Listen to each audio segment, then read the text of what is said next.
Oh yeah, is that what you're doing? No, well, I fish. I touched my picture and it showed that. Well, now we're reading your books. Yeah. Yeah, there you go.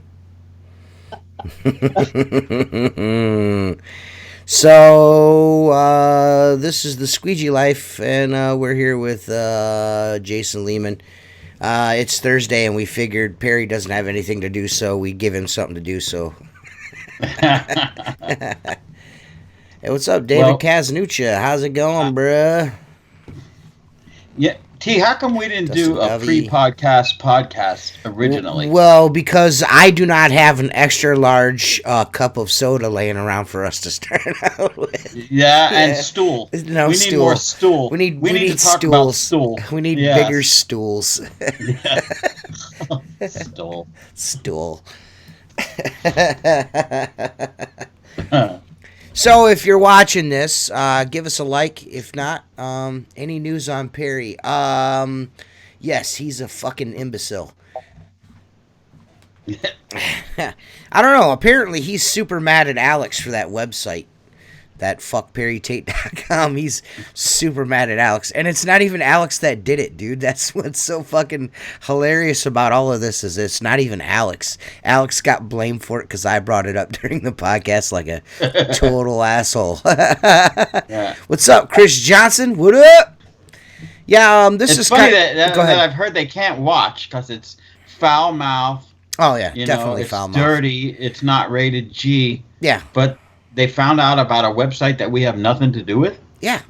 I don't Yeah, know. that's kind of interesting. Well, this is an impromptu podcast because Mark Tanner is going to be gone this weekend and most of week next week. So we may or not this weekend. There won't be a podcast, so we probably won't be back until the following weekend, right, Mark? Yep, I will be there. Okay, We'll be so there. Yeah. we Mark, being the man that he is, did not want to leave his public without an extra dose of Mark Tanner before he left. So here we are. Phone's been blowing up all Yeah, day. here we Yeah. are. We are. I think, you know what? Believe it or not, though, you think I'm kidding when I tell you I got 17 orders already. 17. That's 170 for the building on a belt bracket. Right? You know, hey, Jason, doesn't it make sense that you could go out and bring the building to a location of your choosing to clean it with the belt? With the belt. That's all you need is this belt. Yeah, yeah, it makes total sense. You could get rid of your car, right? You could get rid of your car. Every job is now local, right? Yeah. Okay. You bring the buildings to you. Yeah. Okay. I mean, All right. if you, it makes perfect sense to me. I don't know why anybody hasn't thought about that. You know, I mean, fuck. So, Jason, if anyone doesn't know, this is Jason Leman from the Great White North. He's just returned from the woods, making his nest for the winter. Yeah. How did your season go, Jason? How'd your season go? Pretty good. You know, my daughter's doing great in the office and running everything there, and I thought I'd have to kind of step in, and I've not. She's done a phenomenal job. So it's just like I'm an employee of my own business, and all I have to do is like customer factor calendar and know where to go. Right. And then the only time we talk, but you know, he does everything computer, and I just printed everything out and I still do the bids and all that. Right. He puts I don't do the phone calls. I don't talk. The only time I talk to the homeowners is when I go do the work. Did you did when we spoke the other day about customer factor? Did I help you out? Yeah, you did. Okay. You know, the thing about it is I want to learn how to use that to do storefronts. Mhm. But the thing out is when I go to do storefronts, these people want me to do. You know, I get the hair salons, Mm-hmm. and then everybody else wants me to go to corporate.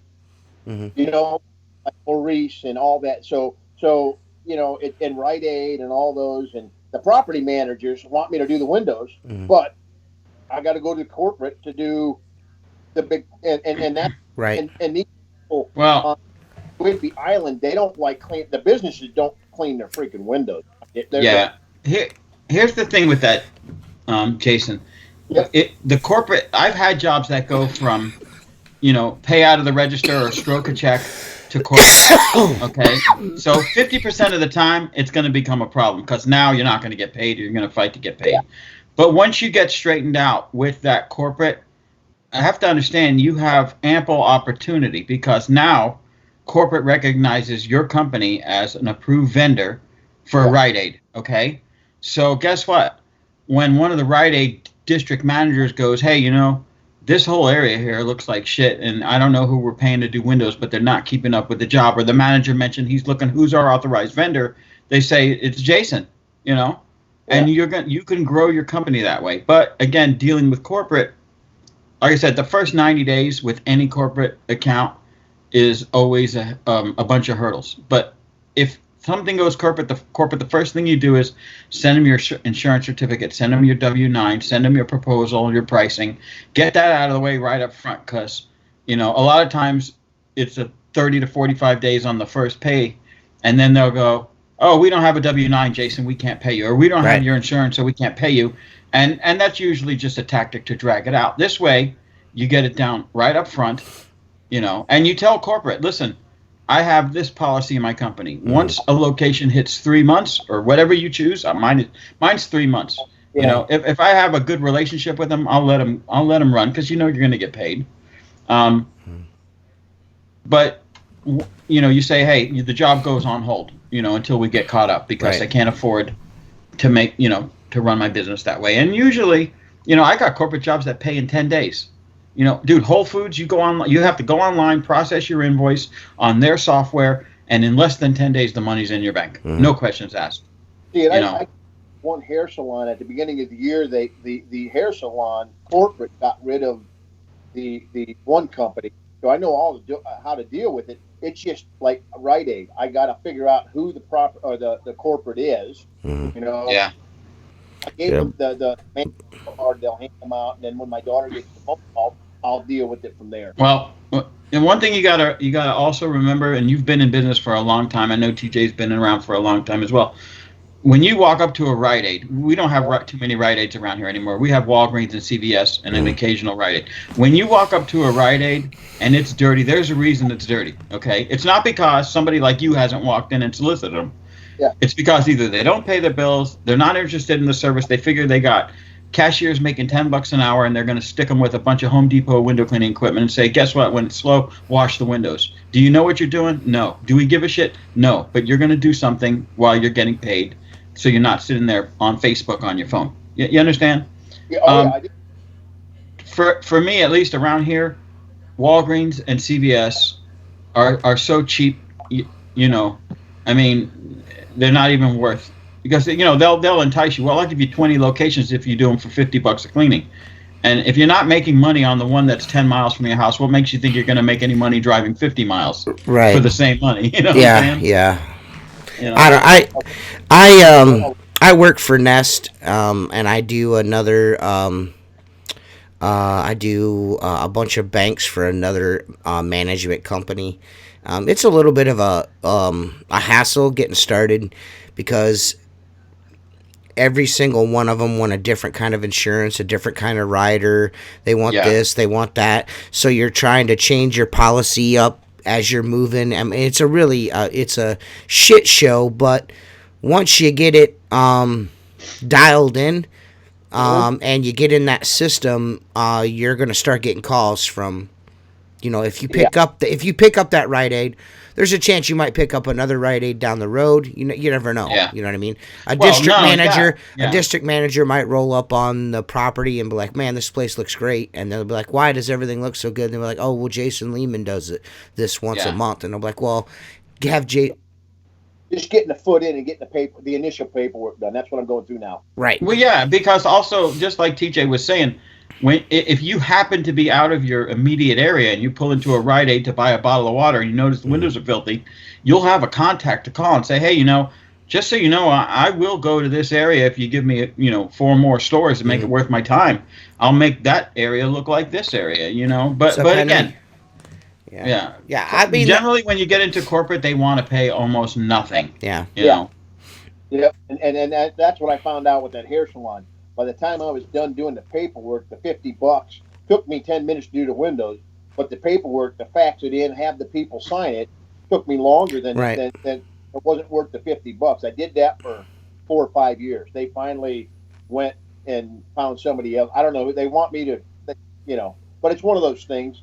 The either the managers don't know what the hell they're doing, or it's corporate. And what I did this week was just hand my card to the people and say, "Hey, give this to corporate and let them call me." Yeah. Especially when you start, I used to do a bunch of Gap stores, and I think it was for a third party like Nest, okay? Now, their process was this.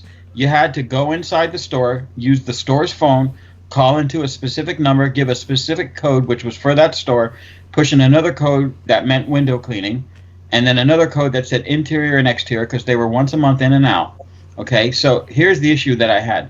I go to the mall at 7 o'clock in the morning, because at 9 a.m., the walkers are there. You're not allowed to wash any outsides, only interior space of the storefronts, right? They don't want the water on the floor. So I get there at 7 a.m. I wash 10 jobs in the mall. I'd wait till the Gap store opened up. Okay, I'd walk in. I'd phone in the work order request. Okay, I'd wash the inside, which was only anything that wasn't blocked up. We didn't move furniture. We didn't, and the first month it sent up a red flag because they're like, we just got a bill for $50 and you signed in at 9:05 a.m. and you signed out at 9:10. And I'm like, well, here's what you don't understand. The store is locked until 9 a.m. I can't clean the outside at 9 a.m. because the mall will throw me out and I'll lose all my accounts in there. Once they catch you, they tell you right up front, you want to work here, we need your insurance. If we catch you washing after 9 a.m., you're out of here. We will not tolerate that. That's so why I what cut. Am I supposed to do? That reason right there is why I cut 6 Foot Lockers, just like that. Boom, done. Yeah. No more Foot Lockers for me because of that simple thing right there. The mall. Yep. And that bullshit. You got to check in bullshit. Like, listen, man. And it was just all about me being dishonest for the $20 or the one that I had the most problem with was $30 in and out. It was 4 big windows. That's all it was.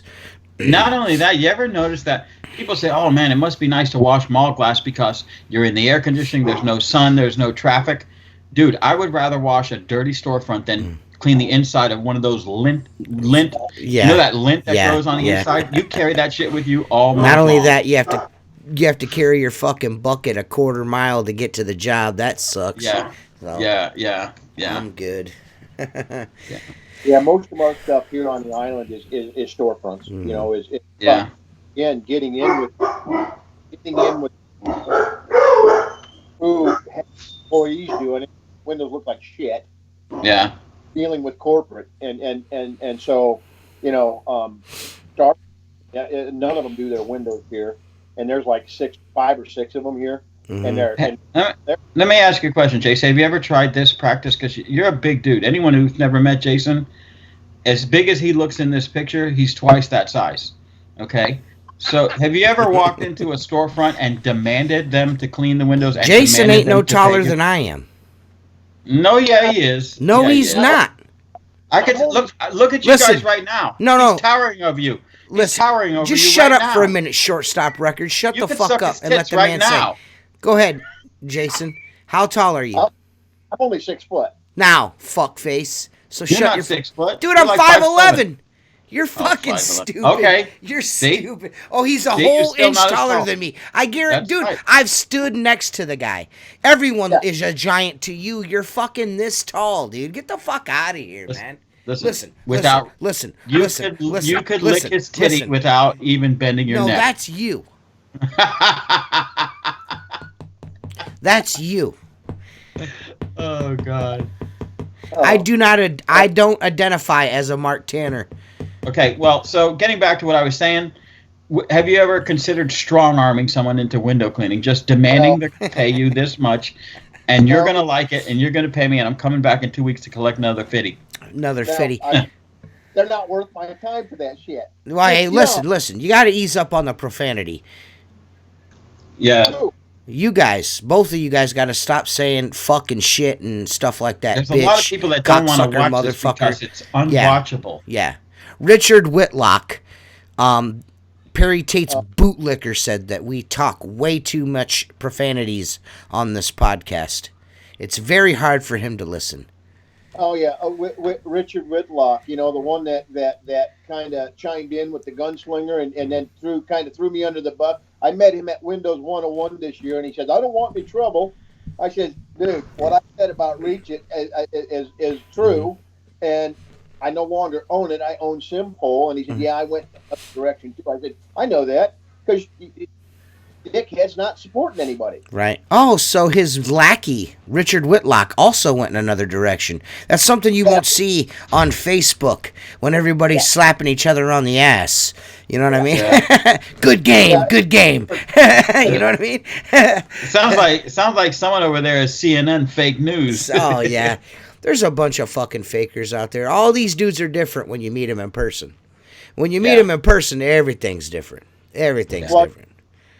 The reason they're intimidated by me, they look at the beard and they think that I'm an asshole. I look at the beard and see handlebars, but whatever. I see a cushion for high speed cocksucking. Up there. Unfortunately, Jason's at a disadvantage because his mic is low, so if he starts, he can't defend himself very well tonight. Yeah. That and he's across the country, so I'm not worried too much right now. I'll be nicer once it comes to the giant convention. I'm going to invite him. We and Jennifer are going to invite him to the wedding because he won't shut the fuck up about it. But I'm going to make him stand in the woods with a pair of binoculars. I'll make him stand in the woods. I want you to make Mark really uncomfortable though. Oh yeah. You got to bring a laser pointer with you. Shine it on his shirt. Oh God. I'm inviting all my patrons to my wedding. Nice. All my patrons are going to get wedding invitations. It's going to be sweet, dude. You ought to start for the Patreon a shirt club. A what? A shirt club. A shirt club? I got something else in the works you're going to really like. Oh, cool. Yeah, just give me some time. It's really cool. But it's going to kind of I can't say too much, but I'll tell you later, Jason. How's that? Jen's just getting started, right? Say that one more time. I said don't because Jen's just now getting started, right? No. It has nothing to do with the shirts or anything. I mean, yeah, she's out there cussing right now because she's trying to do the window cleaning history shirt, the one you got on right now, and she is fucking cussing right now because she has to weed all that shit out. You know what I mean? And on the back of it, that's a really intricate design. Mark Tanner doesn't have one of those shirts. What a bitch! No, and that's one of my favorite shirts too. Never even got one. What a scrub! Extra large. I got a nightgown on you. What's that? I got an extra double XL if he wants it, but it looked like a night. Yeah, it was like a muumuu. Yeah. What would it be? It would be a frock. Carl Robinson's a fucking beast. Invite Perry. Carl Robinson is the window cleaner's window cleaner. Carl Robinson is the Dark Knight of window cleaning. He's the James Gordon of window cleaning. He's out there protecting the streets, keeping them clean of crime and filth like Perry Tate. What's that? Holding them all accountable. Like Holly Hobbit with her fucking... Yeah, dude. Jason, I'm just giving you time to fucking chew, bro. Jesus Christ. He's strapped on the feed bag for the Squeegee Life podcast, dude. What was that? Was that an elk? Captain Bag of Oats over here. Fucking Johnny Bag of Donuts. Looks like he's in a contest of some sort. Oh, Johnny Bag of Donuts. He's going to choke and die. We're going to kill him. Hey, don't choke, Johnny Bag of Donuts. He doesn't have... Usually when he has his microphone on in his ears and shit, you can hear him drinking. You know? Yeah. I remember that gallon jug he drinks out of. Glug, glug. Hey, gotta keep hydrated. You gotta no keep doubt. hydrated. Horse bag, Jason. We need to get Carl Robinson on the podcast. Carl Robinson. I'd love to get Carl Robinson on the podcast.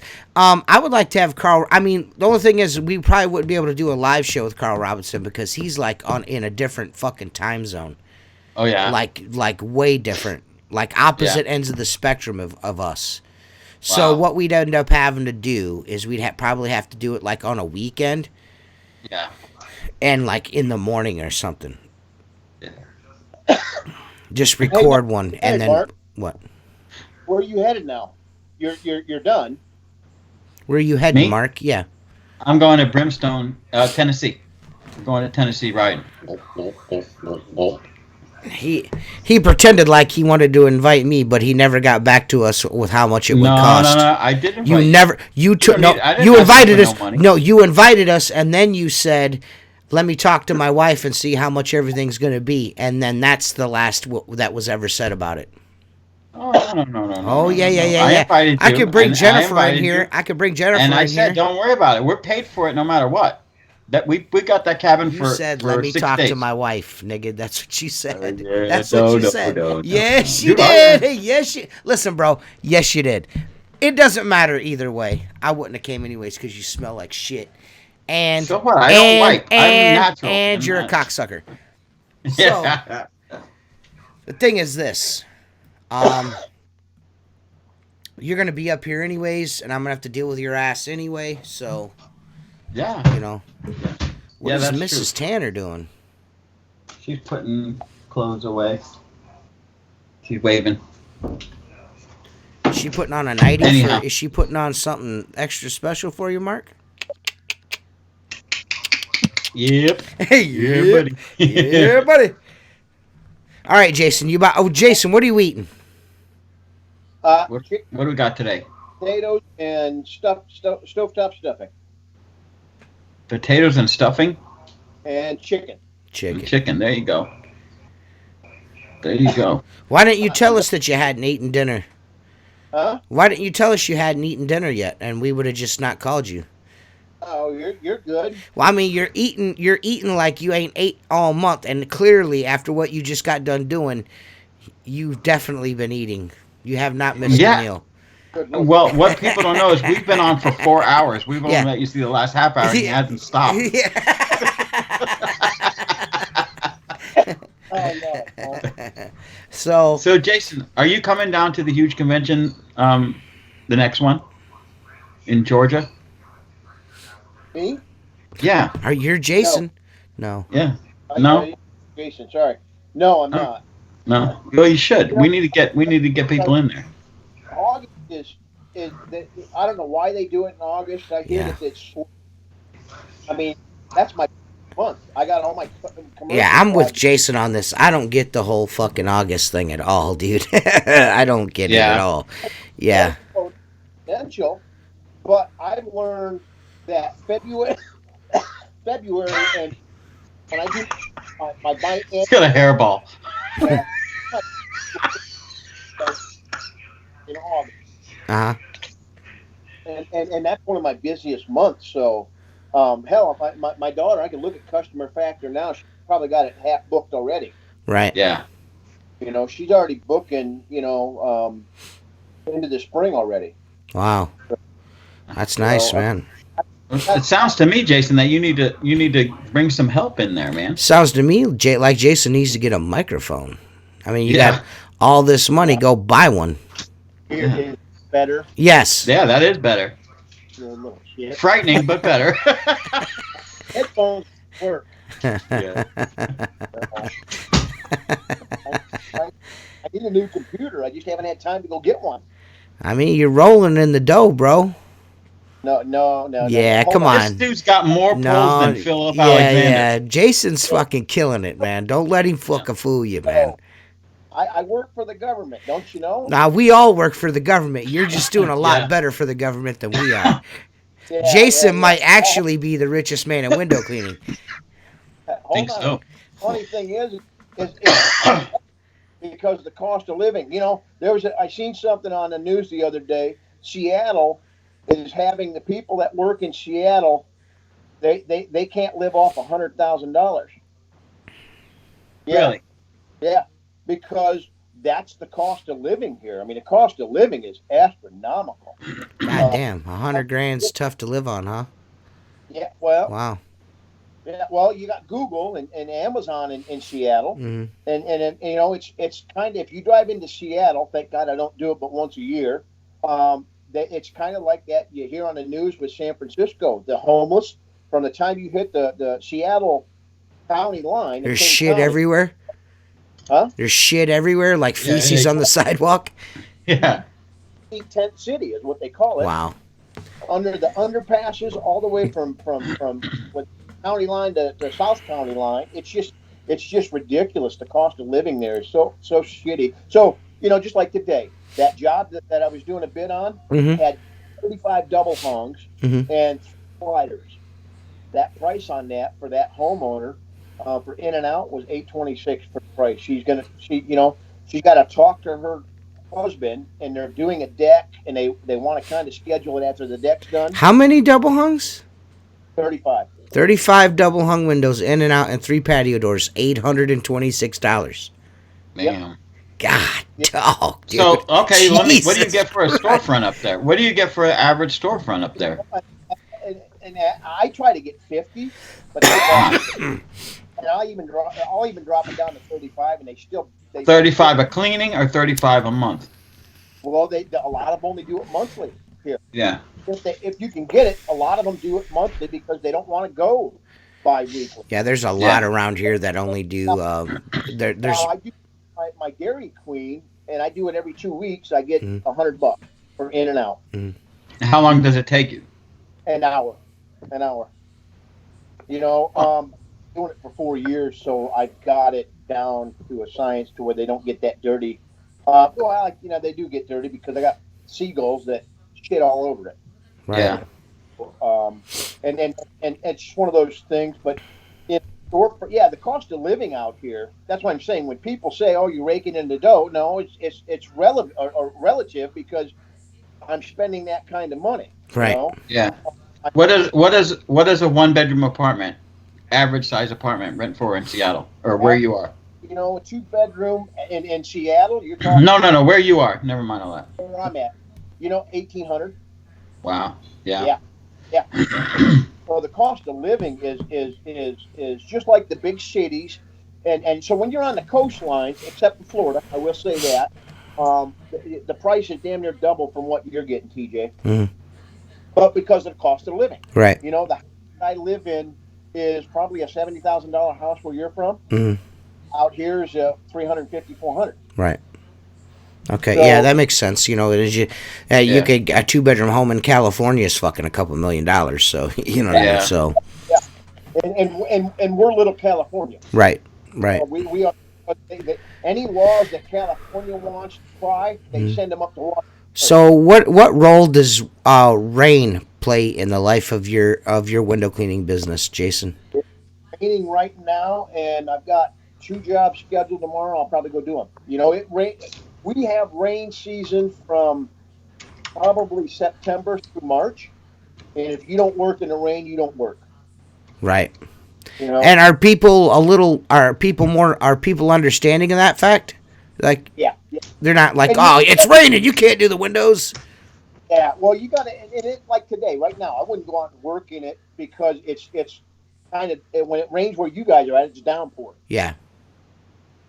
You know, when it rains here, most of the time it's drizzling. Mm-hmm. You're not soaking wet, Mm-hmm. and it's not, you know, but it's raining pretty heavy. I wouldn't work in it because I don't want to get soaked. Right. You know? Right. I tell them, hey, let's reschedule. Yeah, but you don't mind working in a drizzle. I mean, I don't. It's different when it's pouring down rain, and it just doesn't make sense. You know, I have 3 different hooded sweaters. I'll take them off every couple hours, bring them in at night, and dry them. Mm-hmm. But if again, I remember Richie getting a hold of me in the spring, and it was raining so much he couldn't work. Mm-hmm. Well, same here. I had to work because they waited all winter to get their windows clean, and they're filthy. So you know. Yeah. Find them. Well, I mean, it all depends on the area, really. I mean, some places, if the climate is a wet climate like Jason lives in, because the reason why I'm saying this is because somebody mentioned this in the chat there. Seattle rain must be a problem. I guess really what it just like, it all depends. People are used to it raining all the time, so they know. You know what I mean? Yeah. They know that it's like, well, what can we do? Just like when I explained water fed to them, I said, hey, the rain doesn't get your windows dirty. Right. It's actually dust and dirt in the air that attaches to the rain, and when it dries, that's what so right. I'll give them a rain guarantee if they want, and I've never had to go back and redo windows. Right. Right. So it's just one of those. If you don't work in the rain out here, you don't work. Okay. But that's seasonal, right? I mean, yeah, well, seasonal from September till March. Yeah. And then it may snow. We don't get. Last year we got. December was good. January, I made it through. February, and I had my big commercial scheduled, but it snowed, so I couldn't even get out of my neighborhood for 2 weeks. Yeah. Because, I mean, it snowed probably 10 to 12 inches, and you just gotta, you don't work in that crap. Right. But no. I do, because I'm not a pussy. Well, it's not I don't want to work. On the road is crazy. Well, it's got to kind of be hard to plow roads on an island. I mean, I'm sure that when it snows where you're at, it's a little different from when it snows where I'm at.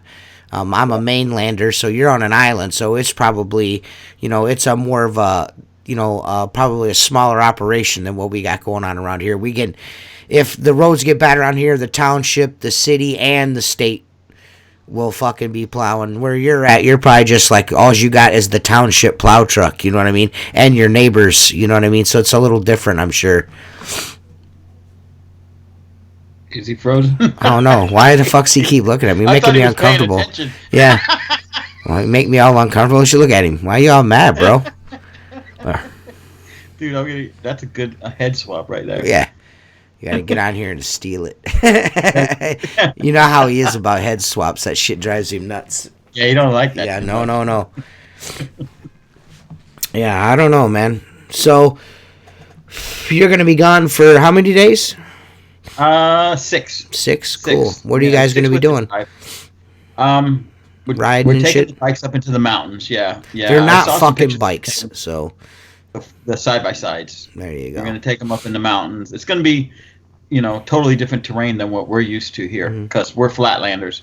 And from what I've heard, there's 3 different trails, like, let's just say red, yellow, and green, and I'll be staying on the green and the yellow. I'm not going to do anything too intense.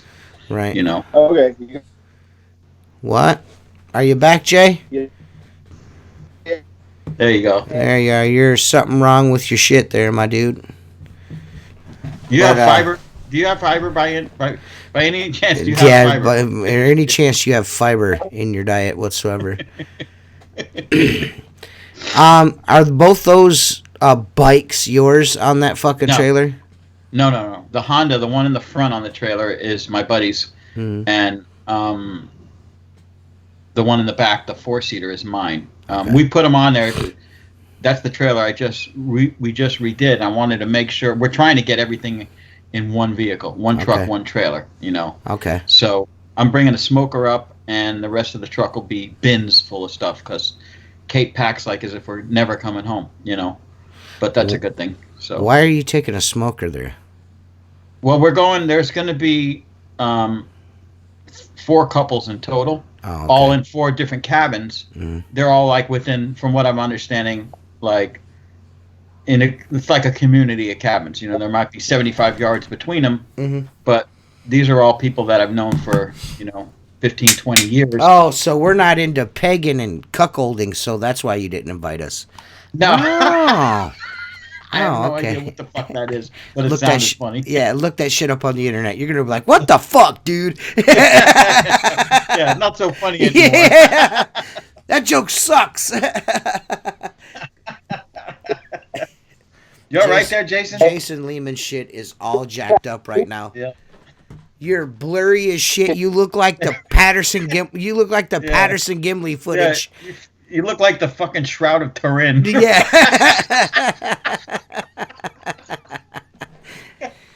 I'm not sure if Jason says he's got a mic, but he can't figure it out. Every time he tries to turn it on, he fucking hangs up. Yeah, it sounds like shit. Headphones one time. Can't hear me? Fuck you. Well, it's not us. We Do it. can hear you. It's the audience that's having trouble, my dude. Don't get fucking mad at me. What are you going to do? Rip a tree out of the ground by its fucking roots? Fucking Sasquatchio. This motherfucker. He's going to hang up it anyway, so it doesn't matter what happens. Look at him. Yeah.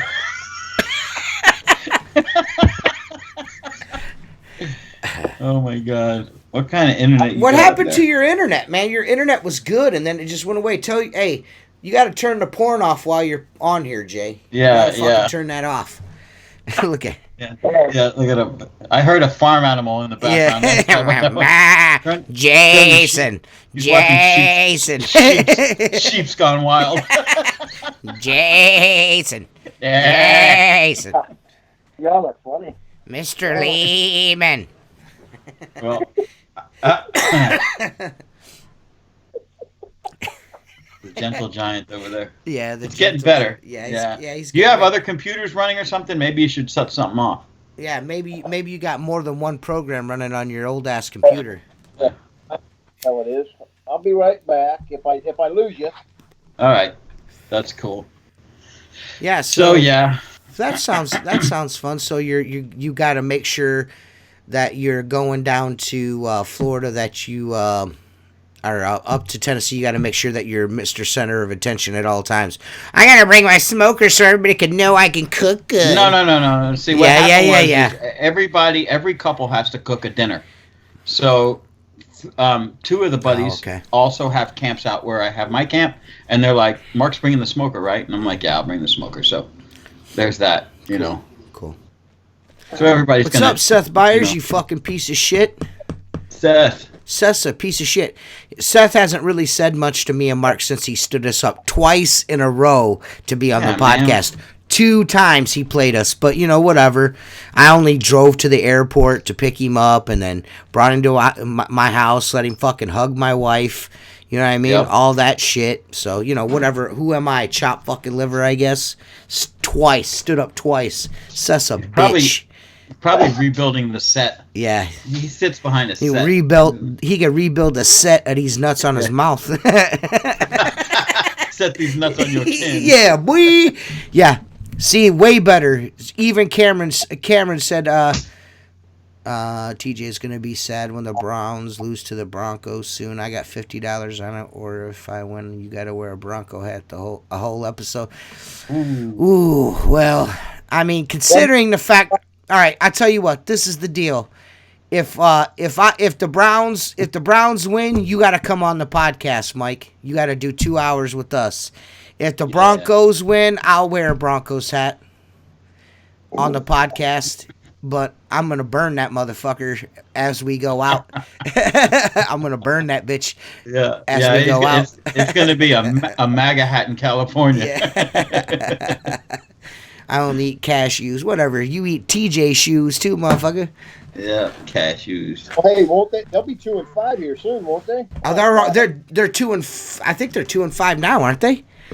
No, 2 and 4. 2 and 4. Okay, yeah, they're 2 and 4. Well, man, people want to talk shit, but we played the NFC champs, the Rams. We played the Titans, which was a badass fucking football team.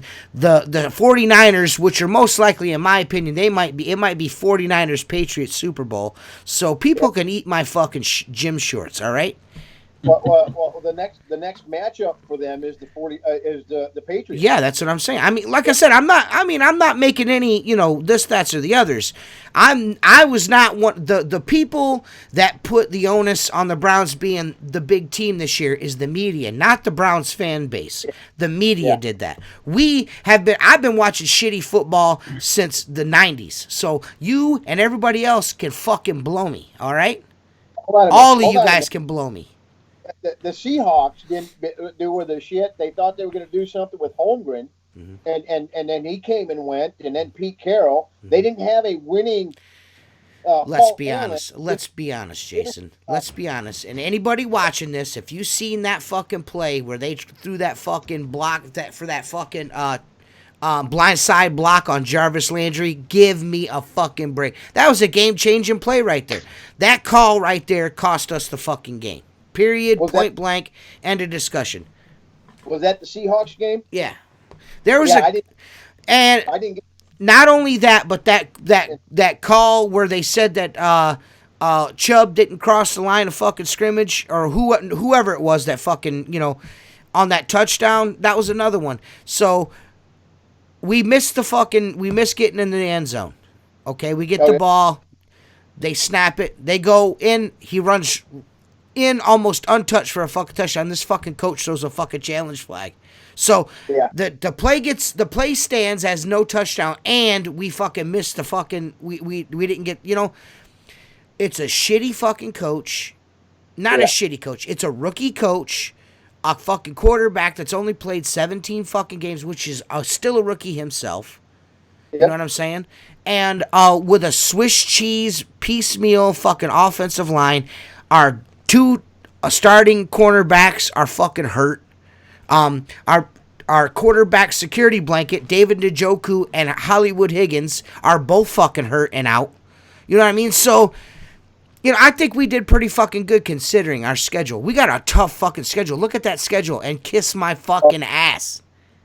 Well, Seahawks, you guys had that game won. Oh, yeah. 21-3, were you not? Huh? And you guys were up 21-3 at one point, I think. I think we were up 20-3 at one point. Yeah. Yeah. And so how the fuck you guys blew the defense blows me away. But Russell Wilson is the only one making our team. Russell Wilson's a fucking he's an awesome ass quarterback, man. He's the only one that's making our team. 49ers. I love the only thing I don't like about what they're doing with your quarterback is he's too young. They should have put like what the pack did with Rodgers under Favre for a while, and then they did the same thing with Garoppolo, and instead of putting him as starter, they kept Tom Brady and traded him.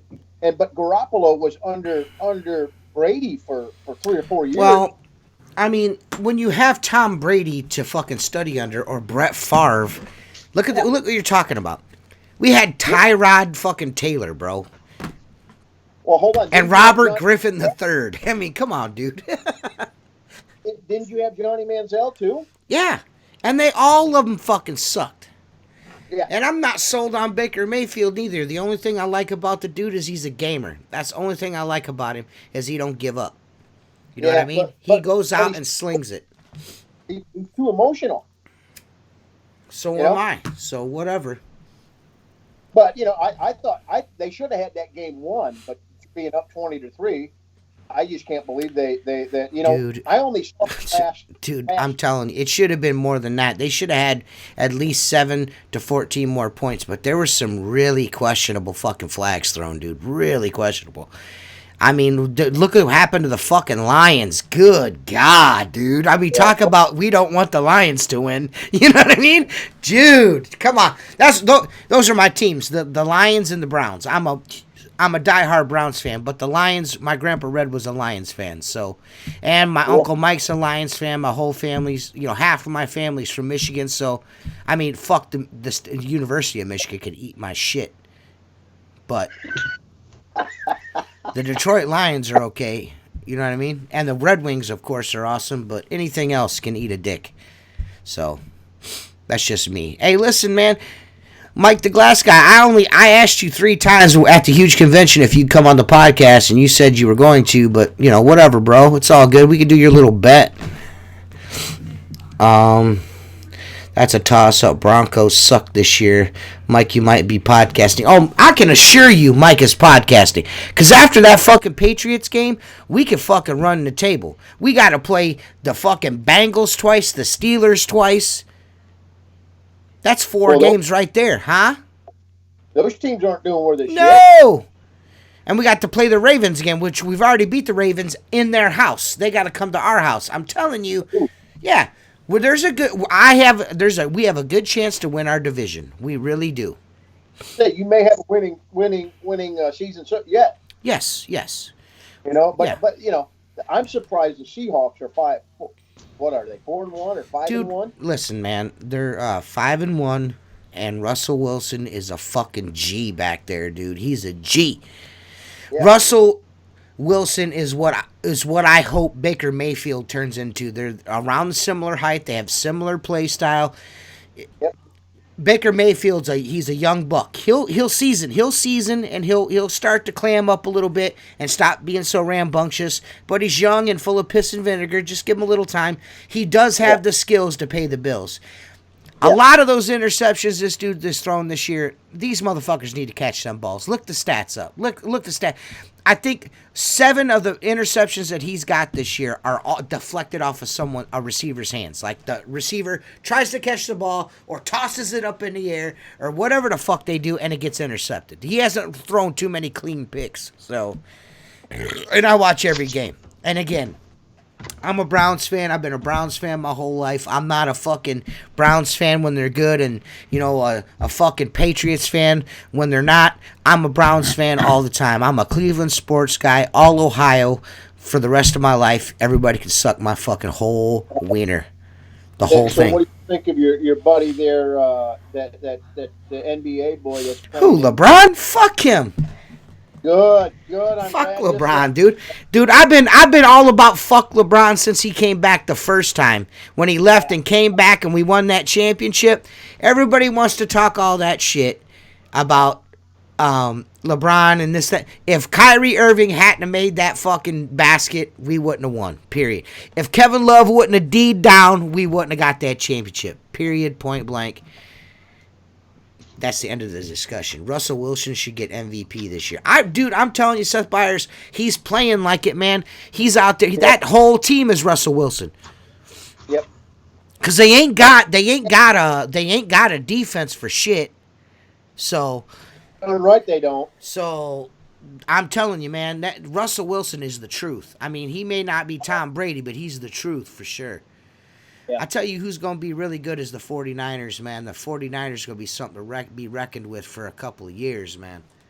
So, yeah, that Jimmy Garoppolo is fucking phenomenal. I don't know about that. Let's pump the brakes. Jimmy Garoppolo's okay. Their defense is fucking nasty. They play a hell of a they run the ball really, really well, and their defense is fucking top-notch. They got 5 first-rounders in the front line.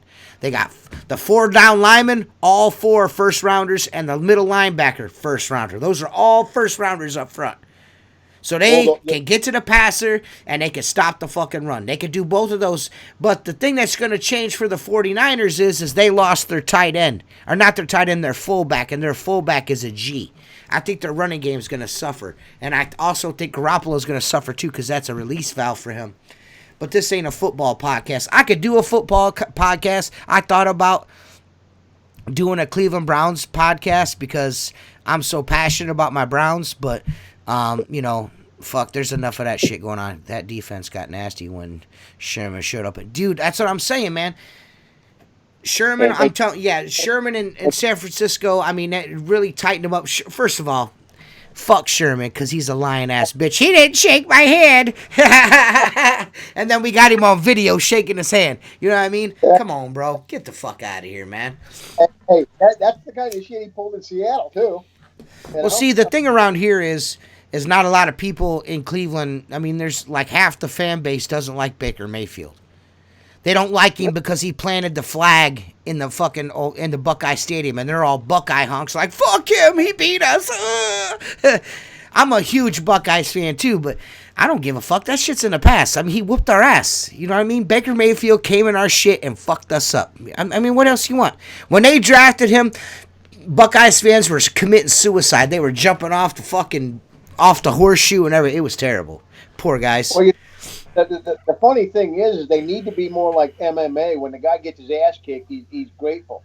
Like, thanks, you gave me a good show, you know. But these guys don't know what the hell that's about. Right. You sound so much better now, Jason. Huh? You sound so much better now. Oh, cool. Do you unplug the Xbox or something? Yeah, I mean, you look the same, but you sound way better. I can actually hear him, yeah. Lovely.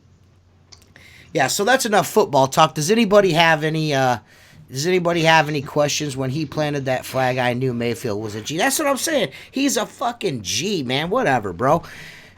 I know the Patriots were looking at him. Baker Mayfield. You know what I mean? Because he's a gamer, man. He's a gamer. He's a walk-on 2 different teams. He walked on one team, left that school, and went to Oklahoma and walked on that one and beat out everybody to get that starting job. The kid's a G. Just give him some time, man. Give him some time. He'll be all right. I think that's what Russell Wilson did. The one team on him because he was too short, so he went out. And then the Seahawks picked him up. I think when the Seahawks picked him up, I think we had Matt Flynn, and he was supposed to be the starter for $12 million or whatever the guy was making. Uh-huh. And then Wilson beat his ass in preseason. Right. And started since. Yeah. So, like I said, it's I don't want to when they start rattling off wins and they start fucking going prime time and fucking scoring touchdowns. I don't want to hear no shit out of nobody. I don't want to be yeah, man, the Browns are great. Fuck off. Because all you motherfuckers are talking shit right now. As a Browns fan, I knew when I looked at the schedule, like, man, this is going to be a really tough fucking go right here. This first 8 games, 6 to 8 games are going to be tough, man. It's going to be tough. But, Kareem Hunt will be back against the Bills. So we're going to have Kareem Hunt and we're going to have Chubb in the backfield. I'm telling you, man, we're going to be nasty. We're going to be so nice, man. We're going to be so nice. Y'all are boring, Mark. Yeah, it's Mark. Anything that has to do with testosterone, Mark's out of. Nothing to do with that. I'm just not a sports guy. I'm just not a sports guy. Sports guy. I don't like sports. No, I don't dislike sports. I don't stay home and watch it, though. We'd be better off talking football with Mrs. Tanner. All you'll hear about is the Patriots. Yeah, well, she's got good reason to talk shit. She's still got that thing in her head where she goes, "We won." What do you mean, we? Well, listen, we did win, motherfucker. We did win. It's a team effort. Mrs. Tanner's cheering has probably helped them win a couple fucking games, bro. That's how it works. Yeah, I thought you knew that. Sometimes we'll go see the Dolphins Patriots play. Oh, okay, that's cool. Yeah, she'll usually buy tickets for that when they come here. That's cool. I can appreciate that. What's up, Bill Jordan? Stadium. What's that? The tailgating outside the stadium is more fun than inside. Man, you ain't been to a tailgate till you've been to the Muni lot, bro. Yeah, what's the Muni lot? The Muni lot is where the Browns fans get down. That's where the dog pound gets down before we get in the stadium. Like when speaking of the Dolphins, I was sitting in that we were because we got dog pound seats. We did have dog pound seats, and we fucking this kid and his dad come up.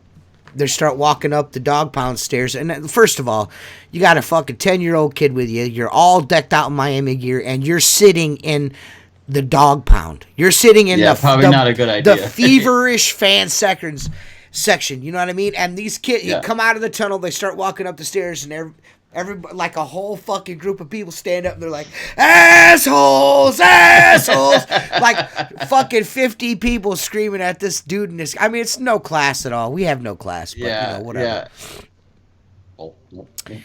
Yeah, Bill, I agree, man. The Lions got fucking hosed, man. That was some fucking bureaucrat. That reeked of some bullshit, man. It really did, man. They got to do something about the officiating in the NFL because it's making it almost unwatchable. When a team pretty much fucking loses because of a fucking referee's flag, and it's like the Saints last year, dude, that was disgusting, man. That was a blatant no call. You know what I mean? For instance, the blindside block on Jarvis Landry where he didn't even make contact. The cornerback hit him, and he got called for a blindside block. Negated a 20-yard fucking play, a first down on third down. I mean, they just fucking straight up robbed us, bro. This dude is hungry hippo like a motherfucker, bro. I gotta get this food in my mouth. Don't make me laugh. The last time you did, you choked So me if you're up. watching this, make sure you like it. Make sure you share it around. Fucking subscribe. And if you want to support the podcast from $1 to $20, we have so many different tiers. Go to www.patreon.com/Squeegee Life, and there you will get exclusive access to videos that no one else does, and other content, and some other cool shit that's in the works. So, it'll be really, really cool, bros. Really, really cool. But what the fuck are you laughing about, Mark? I'm just watching Jason. I'm just watching Jason. He's pulling shit out of his tongue. He has literally ate an entire deer during this podcast.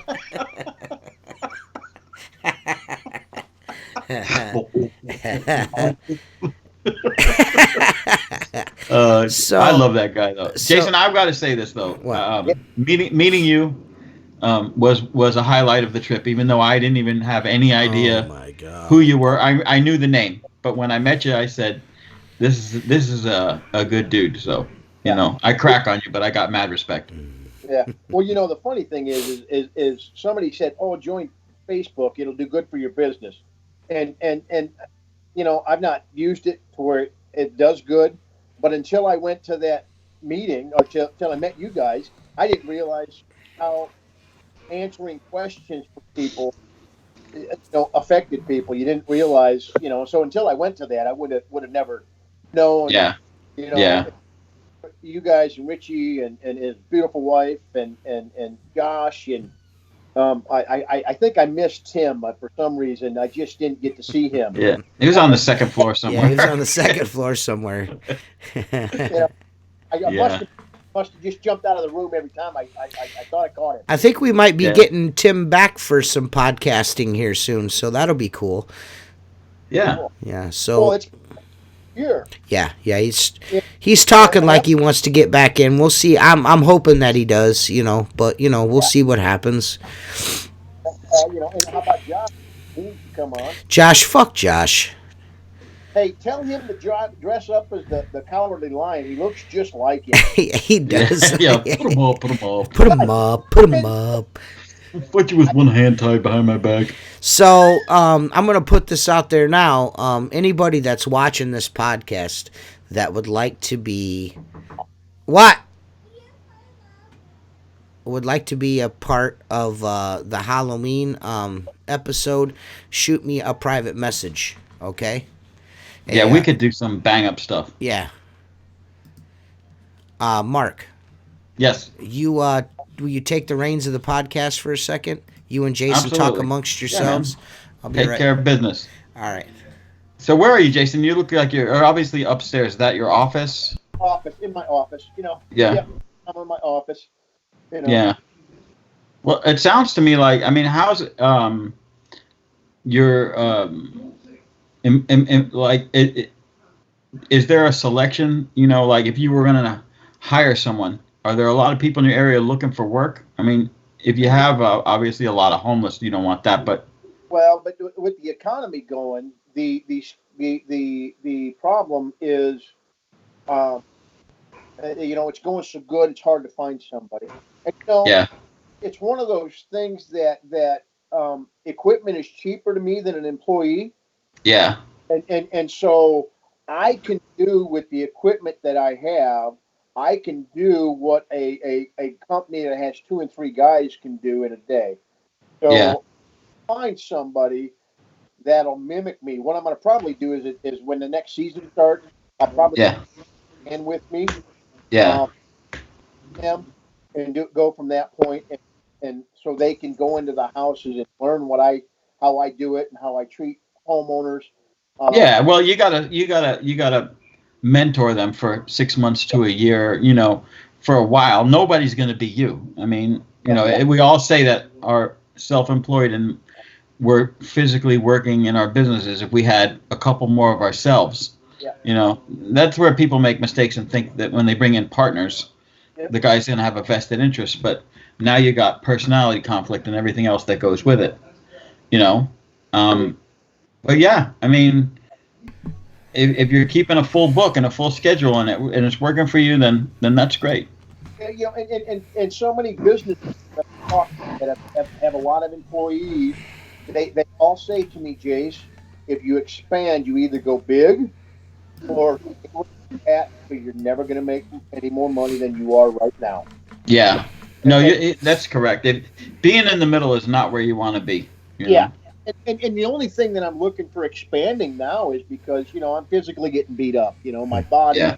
I can only do this for maybe 10 more years. I'm not going to be like my dad who worked up until the day he died. He Yeah. enjoyed it, but he had to work because, he didn't invest properly. So I'm learning to invest. I'm going to probably get back into real estate and buying houses and fixing them up for myself. Yeah. Because I came from the custom home building, that's what I Yeah. used to do. And so I don't want that knowledge to die with me. Yeah. So I've got grandkids that are interested in wanting to learn the home building thing.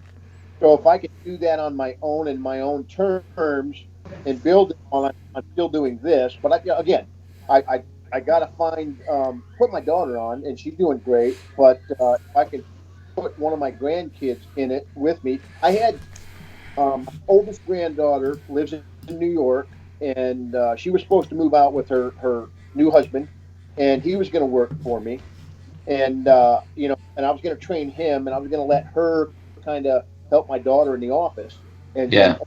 but the oldest granddaughter is wanting to learn real estate and fixing up homes, Yeah. so I can do that in the part time doing it with her, but I've got to have somebody that I can train in the van so I can kind of manage it later. Yeah. You Yeah. know, but yeah, That's a giant leap going from custom homes to window cleaning. How did that occur? well, in 2008, I was a custom home builder from right after 9/11. Dummy me. That's a good time to start a business, huh? Yeah. And then it took me a couple of years to get a good rep. See, this is what people don't understand. When you're building a business, it takes 2 to 3 years to get a good reputation. Sure. So when I got a good reputation, I just started framing some of these big $1 million mansions that I'm cleaning windows on now. And what had happened is in 2008, at the end of '08, I had 4 projects that were summer homes for clients that lived in Seattle, and I had 2 of them going through building permits, and they back at Jace, I was ready to sign contracts. They said we can't get money from the bank, Yeah. so business to run it was $4 grand a month to get insurance for construction, and I just told my wife cutting it down. And then it Yeah. took a year and a half to try to find some work and just do what I could because I was too experienced for somebody to pay me. So they never wanted to hire me because In the contracting industry. yeah, yeah, Yeah. because they knew they had to pay me, and so I took work whenever I could. And then my neighbor owned this business, and he passed away in March of 2010. And I just went back and tried to help his wife out, and he had schedule set for July of 2010, and I think in that month, and I didn't know what I was doing, but she had like 5 or 8 grand set for that month, and I thought, hell, I can buy this, and it brought back the okay. I'm used to being a business owner, and I miss talking to homeowners, and so I just went from there, and for 3 years I did everything traditional, and then I bought. Before I bought my water fed, I did all my research. And the funny thing is, when I bought my water fed, I landed a condo job, and I told them I need half the money up front. So I bought my reach it pole and my DI system because it's the condo in the city I lived in, it was 40 parts per million, so I can get away with DI. Oh yeah. Job would have taken me a week and a half traditional. It, I did it in 4 days. And Yeah. so then the next check I got, I bought my RODI because here on the island, my water is, not below 350. So I had to Yeah. have an RO, Yeah. system. That first job paid for my system, and it's been, you know, paid, pure profit from that point. No, Uh, that's always a great idea is to put the money back into the yeah, business. A lot of people, but you had the wherewithal to do that. A lot of times, a lot of us when we started, I mean, I didn't I had to do jobs to eat, not to yeah, buy more equipment, Mm-hmm. and I'm sure TJ can relate to that. Yeah. I mean, my wife was working a full-time corporate job. If she didn't get paid, I mean, we weren't putting food in the fridge, So, all the struggles that you go through to get to where you are. But so you were not actually the right time in the right place because somebody passed away. So you bought that company that was primarily residential, or did it have commercial in there as well? They had residential and they had a couple like a Taco Bell, but the funny thing is he made a lot of money during the like March or April, May, June, and through August, maybe September, and then in the winter times he worked at the Taco Bell, and so what I did, but the funny thing is a lot of people say, oh, you got it easy, bought this business, and I had 400 or 500 clients. I'm actually the third owner, and he bought it from the first owner who had passed away. He bought it from the wife, and so what they did, and they changed the name to the name that it is now. Only thing I did was add the LLC to it. What I didn't know when I bought it is they had the 5 finger discount reputation. So all those clients that I had that I bought the rights to of 400 or 500 got cut down to about 25%. Yeah. Or because of the 5 finger discount, and they thought, well, damn, this guy's probably just a shit, And I didn't know after I bought the business, and so it was actually tough to do that than just to go out and get clients. Yeah. Well. So, but that I think So, I mean, apparently Jason likes to talk about himself. Fuck, you talk a lot, dude. Okay. What do you need to talk about, TJ, you little freaking woman? That's the emotional little fuck. So, Jason, what do you find more? Did you find custom home building or window cleaning more stressful? Now I've got daughter as an employee. It's just as stressful because you when I got out of having my construction business, we didn't have as half the amount of taxes that we do today. Just this beginning of this year, we have for every 40 hours that and I put her on salary, and my bookkeeper says, no, you can't do that. We got to keep track of hours. I said, why? Well, for every 40 hours, they get one day or 1 hour of sick leave or whatever. So it's so all you have to do, Jason, is make her an officer of the company.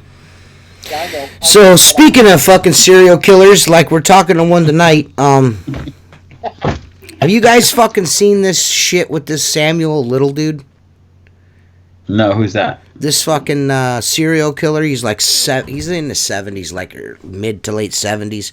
This dude has admitted to killing 93 fucking people, dude. Really? 93 people. This old black guy, 93 fucking people he's killed, and he has even so much as gone to show, like, they're finding bodies. Like, here's where to find them. Here's where to find this person. Here's where to find this person. And they're actually finding them. So they think this dude actually, like, he's admitted to 93 fucking people.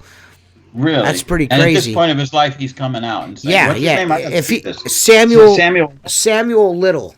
I mean, you think if he would have stuck with it another year or two, he might have surpassed Jason's 100. You know what I mean? Have the Green River Killer out here. Mahomes is out. He just messed up his knee. Hell nah. Woo! There goes the Chiefs. Go ahead, Jason. What's up, buddy? No, we have the Green River Killer out here. Oh, really? Were you like roaming the streets up there when that was going down? No, I moved out here after all that shit. He got busted in. How convenient.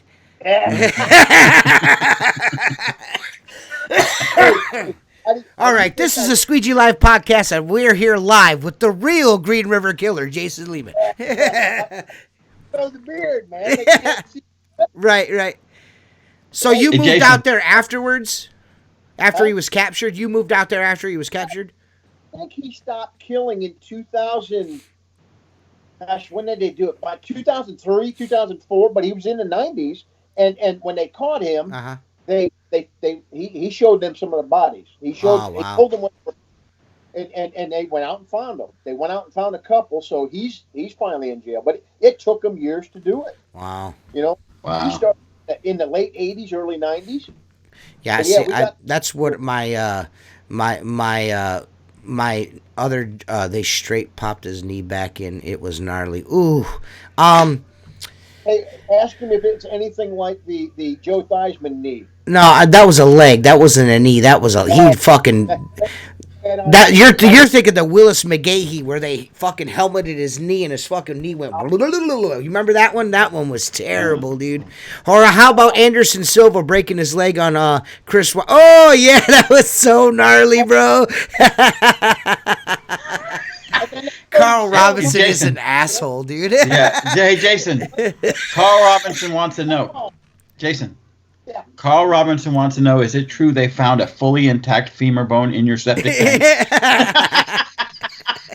Hey, hold on. My uncle's a pig farmer. If I want to get somebody killed, Oh Jesus Christ! You don't Yeah, say that's right. that We shit talked on about here. the pig farm. Yeah. Yeah. My I'm gonna I'm gonna tell you guys now. I'm not it's not gonna be anything like this because this is me and Mark's thing and it's special. But me and Jason Snyder, you guys seen him in the road trip videos. A really good friend of Kansas mine. City videos, yeah. and the huge convention videos because he went to that as well.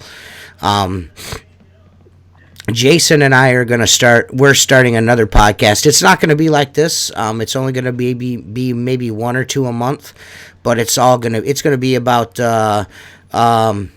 like true crime, like serial killers, UFOs, fucking Isn't it the paranormal stuff? paranormal stuff. We're gonna do. Jason's got a lot of that yeah, stuff to we're gonna share. do a And I've been paranormal. looking forward to that. I know a whole bunch myself. I read a whole bunch, and I don't really talk about it too much on here because I don't want to lose audience because I'm talking about crazy shit. But this is a window cleaning podcast, and I like to let some of it out, like when Richie does or I do the Bigfoot moments. I want to bring a little bit of that into the podcast. Mark knows that I've been wanting to do more conspiracy theory and esoteric agenda and all that. Shit like that I want to do, but it's kind of hard to do because this isn't the right audience for it, but me and Jason are going to do something real cool. That's awesome. Yeah. Yeah, that'll be cool. It's going to be a well-researched. It's going to be kind of like this, but it's going to be a different subject matter. They're probably most likely we may do a live one here and there, but mostly it'll be pre-recorded because there's going to be a lot of research involved in this, and we want it to be really, really good on that end of the spectrum. I have too much fun with Mark. The way we do this, I seen. This isn't anything goes. This is we never. Yeah. People are like, oh, it's so hard to follow. There's no script. They're all over the place. Well, that's what we want to do. Me and Mark don't. I like to do this with Mark. I don't like a script or like these are the talking points. This is the subject matter. This is two window cleaners bullshitting. If you have window cleaning questions, we will answer them. If you want to need some help with something, we will help you. But if you want to get on here and listen to two dudes talk about the myths and falsehoods of fucking solar panel cleaning and output and stuff like that, or how not to we're not gonna. This ain't the podcast. I'm not gonna tell you how to run your fucking business. If you have a question about business, we'll answer it, but it's gonna be from our experience. I'm not gonna sit here and try to sell you Service Monster or fucking Duty Do Home Advisor. You're not gonna get that here. That's not what this is about. This is about window cleaners talking shop, shooting the shit, and having a laugh. If you don't like it, you can eat a fucking dick. Kick that mule, Lee. Speaking of Home Advisor, dude, I have been inundated. Oh, yeah. They are emailing me and calling me. They will fucking... Listen, I actually, just because I was inquisitive, when on my phone, I got the Home Advisor app, filled out all the information with an email address I don't usually use, to get on there to see if there really is any window cleaners in my area. There's dick. There's not dick on Home Advisor. And I mean, the last time they called, I tried to be nice. I'm like, are we really going to go over this again? Well, listen, this is the thing. When they don't get their way with you, they'll start to threaten you. Yeah. Oh, they told me I would be out of business within a year. And I go, well, that's funny. They'll also, I'll give all this work to the other guy in town. Oh, okay, cool. Give that shit to him. Yeah. So I had the guy, exactly. He said, he's going to get all the leads and you're going to be out of business. And I go, that's pretty interesting because let me ask you a question. Just how long has Home Advisor been around? And he's like, 2009. And I'm like, so that's 10 years? Good. My company's been around for 20. So guess what? I was here before you, and I'll be here after you. Goodbye. Yeah. But they get nasty.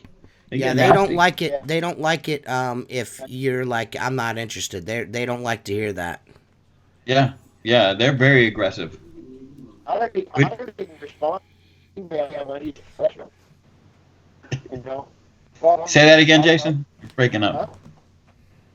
Your internet sucks again. Your internet sucks again, dude.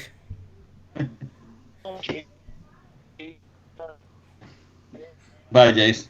Bye, Jason. Dude, I just thought, dude, that's crazy, man. 93 fucking people, dude. That is fucking crazy, dude. Right? I'm gonna have to look into that. I got his name written down here. It's interesting to me. Well, the reason why I bring that up, dude, how old is the guy? In his 70s? 70s, yeah, late 70s. What do you do to a guy like that? Put him life in jail is what? Another 10, 15 years? Yeah. I mean, just think. Actually, go ahead. He looks healthy. Yeah, he doesn't look that bad, to be honest with you. That doesn't look 70. I'll tell you that. Murder does that for you. Huh? Jason ate his internet. Carl Robinson is the worstest dude ever, man. I fucking love that guy, dude. He needs to come on the podcast, yeah. Yeah, I'd love to have him on. I'd like for him to spew that shit that he spews in fucking in me and you's group message with him. He's so fucking funny, dude. Yeah. He's hilarious. I love that guy. He's probably the one that put that website up. Fuck Perry Tate. You never know. Never know. Yeah. I wouldn't put it past him. I hate my the reason why I was bringing that guy up is because I think that might be the topic of our first episode of me and Jason's new podcast. That's awesome. Is there a timeline? Are you guys just thinking about this, putting it together? We're on the ropes right now. We're doing the rope-a-dope, because this doesn't take any preparation. You know what I mean? Yeah. And that's going to take preparation. You got to do show prep with that. I mean, like you mentioned before, studying up. I don't think there's ever been a time when you and I have had more than a 2-minute discussion about something we could talk about. Yeah, when we start the show, we're gonna fucking talk about Perry fucking never changing his pants, and I'm like, yeah, I'm like, all right, let's start the show. yeah. That's about the most show prep ever. Because we're total fucking assholes. Yeah. Nobody likes us. I wanted to tell you a story. Okay. You're probably gonna trash on me, but there's some information here that I wanted to share with you. Okay. If you remember, about 3 weeks ago, I sent you a picture of a cream I was using on my knee. Remember you said you had knee pain, right? I've been dealing with this knee pain for 3 months or better, okay? I've been keeping it hidden a little bit because I was afraid to go to the doctor to what he was going to say. I went to a doctor, and they want to do surgery, and then I went to a second doctor, and what is that? Okay. Knee sleeve. It's upside down. It's upside down, but whatever, numbnuts. Okay, numbnuts. Oh, I thought you were showing us. Okay. I thought that was the box to your Hungry Man dinner. So it comes with a brownie too. So no, but seriously, I went to the second doctor, gave me some stuff to put on it. Everything on the internet said it was arthritis because it would burn at night. It would literally wake me up. I could not put my knee, it's my right knee, in a position that was comfortable at any point in time during sleep. I mean, and it was bad. I was losing sleep. You know what you need to do? Smoke some weed. What? Keep going. Yeah, I would. Let me tell you something, T. I'm pretty good, like most dudes with pain. I would consider that if it would go away. Internal injuries blow. Well, I was taking the CBD. the drops under your tongue, Yeah. the CBD. And that helped a little bit. It kind of more knocked me out than anything. Right. Well, I spoke to a couple buddies, and my brother had knee surgery, and he said he had torn meniscus. He's like, Mark, they'll tell you it's going to be better. It's never the same. He goes, it after the surgery, it's been 10 years, and it's still not what it should be. It's better, but I still have issues with it. My buddy tells me, hey, Mark, not for nothing, since you're open to things, go get acupuncture. Okay? I have had 3 sessions of acupuncture over 4 weeks. Or no, 2 weeks in between. So that's 6 weeks. I have had 3, dude. With a full release at the end? With a full release. I'm just telling you. Is it awesome? That it's fucking, my knee is like at 90% right now. And he Really? said another 4 or 5 sessions, then maybe you come in every other month and we just keep it like this. But I said, are you making the pain go away or are you healing it? He says, we're going to make it so it will heal itself. And I got to tell you something, dude. Now that the right knee feels so good, I'm going to have him start working on the left because it feels like the right knee did a year ago. No shit. So, yeah. That's awesome, man. My wife got a Groupon. Why would I trash you about that? My wife got a Groupon, so I got the first 4 sessions for like $90, okay? And I got to tell you, it's probably the best money I've ever spent. Oh, that's awesome, man. Literally. Good for you, Mark. That was acupuncture? Yeah. And now he's an actual pincushion instead of the reverse, because normally he's got so many dicks flying out of him that he's like a... pricks. So many pricks. Mark's always full of pricks. I'm just saying this. If you have aches and pains and they don't go away, and it's not from working all weekend and you recover on the weekend, right. If you have a body part that doesn't have the time to heal because you're constantly using it, doing your day-to-day things, it is, for me, amazing. I haven't had to put anything on my knee. I still take the CBD before I go to bed because I like to get knocked the fuck out, you know. Of course. But other than that, I mean, it is absolutely amazing. That's awesome. Yeah. That's awesome, I mean, man. you would think he puts 2 in my ears, 2 in my wrists, 4 or 5 in my knees, and a couple in my ankle.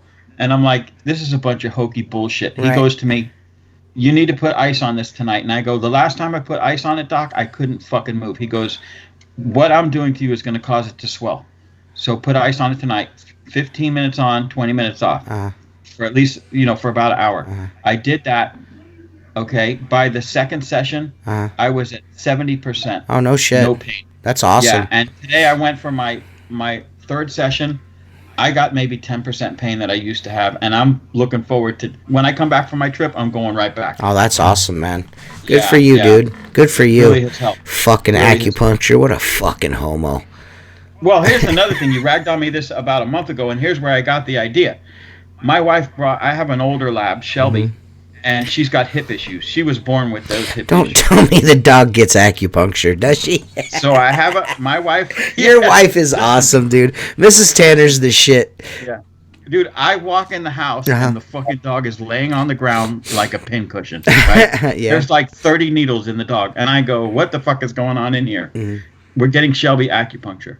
Now, a dog, right? Now, if you tell me I'm going to put these in your knee and you're going to feel better, a percentage of that could be in my head. Right. But to me, it doesn't matter as long as the pain's gone, right? Right. A dog has no idea what you're doing for her, right? None. Right. They don't know. Right. She lays on the floor for a half hour. And don't move? And don't move. No shit. When they start putting them in, he said it's going to relax her. And I'm like, yeah, whatever.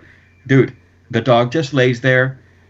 When the vet comes, she's on her 3rd session. I hope Jennifer's not watching this, but keep going. Dude, I'm telling you, the dog is in a lot less pain now. You could tell the way she runs around.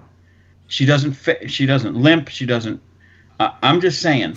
Okay, so there's something to it. Now, I look at it like this. If I can give her better quality of life for as long as I can. Oh, of course. I'm doing it. And that's what gave me kind of the idea after I mentioned it to my friend Gary. I said, hey, Doc, could you stick some of those in my knee? And she's like, I can only do animals. This is an actual field of vets. No shit. That's cool, man.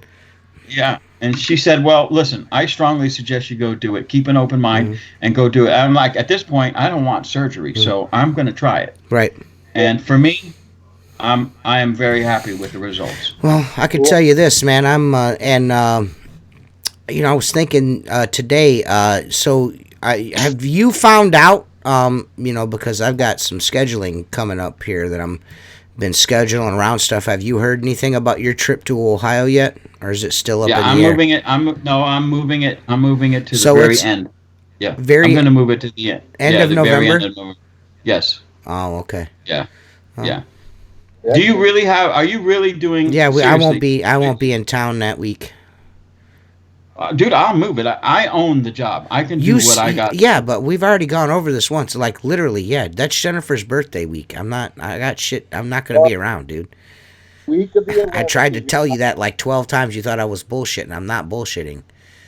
The week of the 18th is probably the best for TJ. Fuck, I heard this on the podcast last time. Are you Fuck done ass with you. it? Shut up. He's talking Gorilla. like the- Big ass gorilla over here. I mean, he knows. That just goes to show you, like we invited you to Tennessee thing. He doesn't listen to me when I say shit. He just lets Mark's way or the highway. He tries to pretend like he's really understanding and all that shit. Total bullshit. He does not listen to a fucking word anyone says.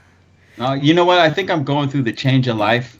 Okay, I'm producing dust now, right? I'm producing. Well, when we dust. spoke I'm losing about shit. it, I lose shit all the time. Yeah, well, when we spoke about it on the last podcast, you were like, "I'm doing it this week," and I'm like, "I won't be available that week." Yeah. So he said, make it the week of the 18th because Uriah's birthday is the 11th. Yeah, I said the first or second week Yeah, of November. well, you know what, works Jason? the best Excuse for me, TJ, but that's kind of fucking creepy that you're remembering all that. Okay. Well, it was just it was just fucking 3 days ago. What the fuck are you talking about? It wasn't 3 days. Yes, it ago. was. The podcast was Monday night. Yeah. It's Thursday night. Podcast was Sunday. No, it was Monday. That's right.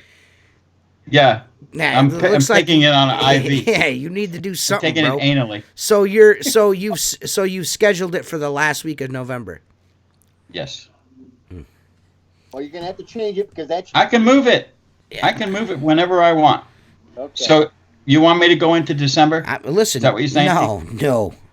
I'm telling you right now. Yeah, you're fucking high, bro. You'll see. No, he'll see. The last week, yeah, dude. I won't be here, man. That week of November. The first 3 weeks of November, fine. The last week of November, there's nothing. I've told you. Jennifer's birthday, man. That's important, bro. May not be to you, but it's important to me. But you can do, if you want to do it the last week of November, I don't fucking care. It's not my job. No, it's not like I'm making any money. Thanksgiving. I'm not coming up for Thanksgiving. I'm going to be home for Thanksgiving. So why would you schedule it for the last week of November? Because you're a fucking idiot. All I have to do is tell them to change my ticket. Listen, dude. Listen.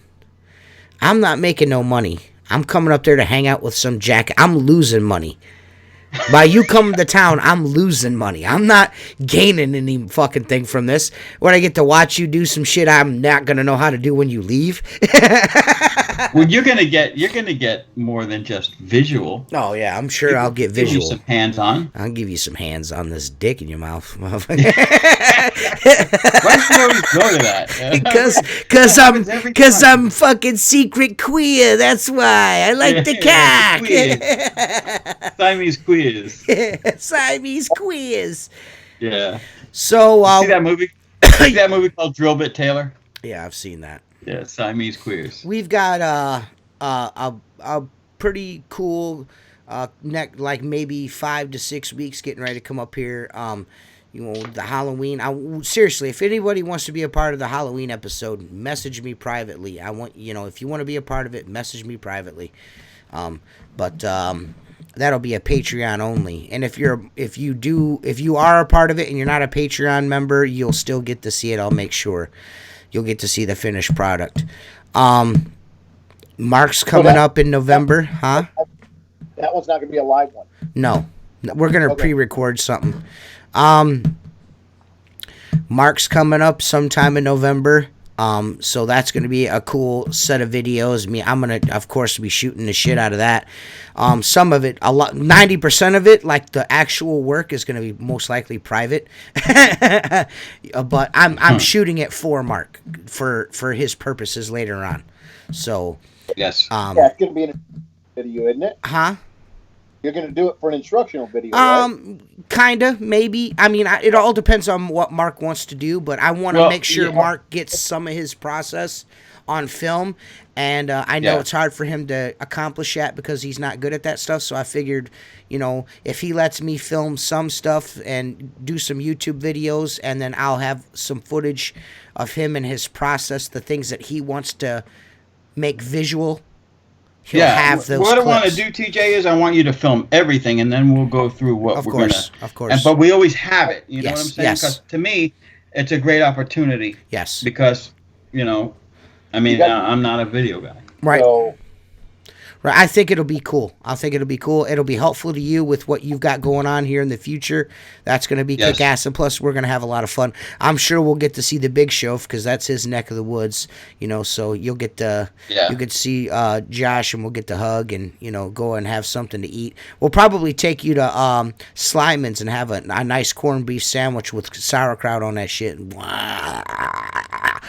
So good. We're going to Slyman's for sure. What's that, Jason? How late do you guys? I know you can barbecue all year round with your weather. When do you stop barbecue with DJ? Never. You go through the winter. Oh yeah. Now that once Mark sends me the link to the burner I'm supposed to buy, because it's not the one that you sent me before. You said you wanted me to get a different one, right? Okay, I'll send it again. No. You sent me one. You sent me the one, but you said you said don't buy that one. I got to send you the link to this other one. I just got the thermometer just a couple of days ago. I've been waiting for that for 2 months. What's funny is I drive all the way to fucking North Carolina. He gives me this whole box of shit and didn't give me the fucking thermostat. Yeah, it's the only thing he didn't bring. Yeah. Well, that's when you gave him the dog, right? Huh? Yeah, we got the dog. When I gave him the dog. Yeah, we got the dog. Yeah, dude, that's a badass gauge because you can stand far away from it and still see what it is. That's the ones I use. I'm a little nervous about the depth. I think I'm going to have to countersink the body of the thermostat into the housing. I'll just have to cut a big hole and a little hole. Okay. You know what I'm saying? Yeah. Well, so I'll do a little hole I'll do a probe hole, and then I'll do a countersink hole for the gauge to sit in further. You know what I'm saying? Okay. So as long as you could get the nut on the back.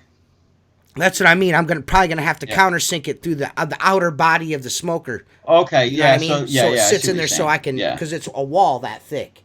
You know what I mean? So it's probably not gonna be long enough. So I'm gonna have to countersink it. Yeah, that'll work. You know how to do that. That'd be cool. Yeah. Yeah. When you get that, to answer your question, I need that Jason, burner if you're so running I can do propane it. type smoker, with a burner in it, it wouldn't matter if it's 30 degrees out. That thing it'll produce enough heat. Yeah. So once I get I've got an electric smoker now that is just sitting electric smokers are inconsistent as fuck. At least, I don't have one of those $30,000 Traeger grills or nothing like that with the pellet smokers. I got just a regular electric smoker, and it's really inconsistent. The cook is super inconsistent. I feel like the propane is going to be a lot easier, and I just burn fucking wood. I just stick wood right on top of that fucking grate over top of that burner, huh? Yeah. Not chips. I know, chunks. Cut pieces, chunks. Yeah. And you'll find that it will be so consistent when you get that flame dialed in. You could open the door, take out 5 racks of ribs, leave the door open while you're doing that, close the door, and within 3 minutes, it's right back to 225. See, no questions asked. And with an electric smoker, you're fighting for 30 minutes to get that fucker to come back up. Yeah. And it really fucks your cook up. So it makes it hard to do, usually Christmas time, I'll do like an 8 to 10 bone prime rib. And a big one, and it's in my smoker. Which if you haven't had a smoked prime rib, you're fucking missing out. They're the best. And then I like to do like 4 or 5 racks of ribs too. You know what I mean? And I always fight that fucking rib roast because I'm opening to spray my fucking rib meat. You know what I mean? So I'm looking forward to getting that. That's really all I'm waiting for is the burner link. You know what I mean? Once you tell me what kind I should buy, I'm just worried about how if it's going to be in the center of the smoker or not because I'm drilling. Doesn't really matter. I know what you're saying. Because doesn't really matter. the body of that fucking thing, I have to connect the hose and everything outside of the smoker, right? Yes. Right. Yeah, and so that's what I'm the concerned back with. of it, there's an air orifice in the back that you can turn and control how much air, which is going to dictate the temperature of the flame. Okay. That has to be outside too. The tail of that. That has to be outside. Yeah. So you're going to drill a hole probably 2 inches because that's about the size of the back of that, and then you're going to put it on the inside and just stick that through. Connect your gas line, and those burners have a thread in the bottom of them, like a 1/4-20 thread. So you'll just bolt that down through the bottom of the smoker or even onto a piece of anything that's just going to keep it steady. Right. Okay. And then you just reach in with a lighter, crack the gas open. I mean, I love a regular charcoal smoker. I enjoy that. I have a charcoal smoker. I'll use that in the summertime. I like to do chickens that way. I think chickens taste the best over charcoal. That's just my opinion. I haven't smoked one in a propane smoker yet, but I bought my aunt Jackie a propane smoker for her camp up there in Michigan, and using it was it was so easy. God, it was so fucking easy. The water pan, it's a really tiny water pan, so the only thing I had to do was make sure the water pan didn't go dry and throw wet chips on it. It was so fucking easy. And the pork butt, my very first pork butt I ever made, with Mark's fucking guidance, and it didn't even. By the time I got it from the smoker across the deck and in there, they would already pick a pound of meat off the shit with their fingers. As I was walking by, they were grabbing with their forefinger and thumb, pinching meat. That's how tender it was. It just fell apart. It was so good. You got to remember, propane is like the cleanest gas. It burns very clean. Right. So you're getting all your wood flavor out of that. You know. You're not using charcoal off. Charcoal is not clean like propane. Yeah, and if you go too hard body karate on a charcoal smoke, it'll taste like charcoal. Yeah, you gotta watch what you're doing. Yeah. So but everybody. No, knows you'll that. be happy with it. I'll send you that link over and get that shit in there. Well, I just want to make sure I'm buying the right thing. Well, we ain't gotta do shit. It'll be done before you get here, just because you keep saying that. Like I need you to help me. Fuck you. We built my neighbor. Such an asshole. My neighbor took we built a, you know what a bladder tank is? If you're on a well, you have a bladder tank. Yeah. That keeps the pressure in your house. Yes. Well, he had a bladder tank that, the inside liner ruptured and the outside was in perfect shape. So he's like, you think we could turn this into a smoker? And I'm like, hell yeah, that thing would make a great smoker. So we turn it upside down. We take the PVC fittings out of it. We yank the liner out of it. We clean it out. We cut it open, and he makes a little door on the bottom. We put a little teeny tiny burner in. Now he just smokes fish, and he likes to smoke fish he wants it at like 175 degrees. So we had to get this. His only problem is it gets too hot. You know what I'm saying? Even with the smallest burner we could find. So then we cut a chimney in the top, and it works fine. And he swears by it, man. He's like, this is the best. Awesome. Best thing I've ever had. Yeah. I just need to. I was gonna throw it away. Actually, when Mark and Richie were up here for my birthday, he's like, "What's this?" I was like, "It's fucking getting thrown in the garbage. I'm tired of fucking with it. I hate it. I hate that fucking electric smoker." And he's like, "Don't throw that away. That's a perfect fucking cabinet. Just jerk all the bullshit out of it."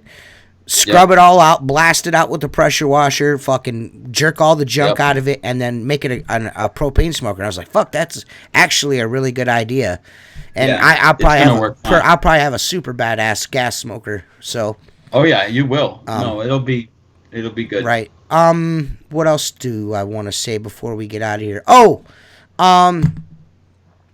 soon. I'm not exactly sure. I can't give you guys a date, but keep an eye out on the Squeegee Life podcast page, and stay tuned here. We are going to do a Maker Products unveiling show.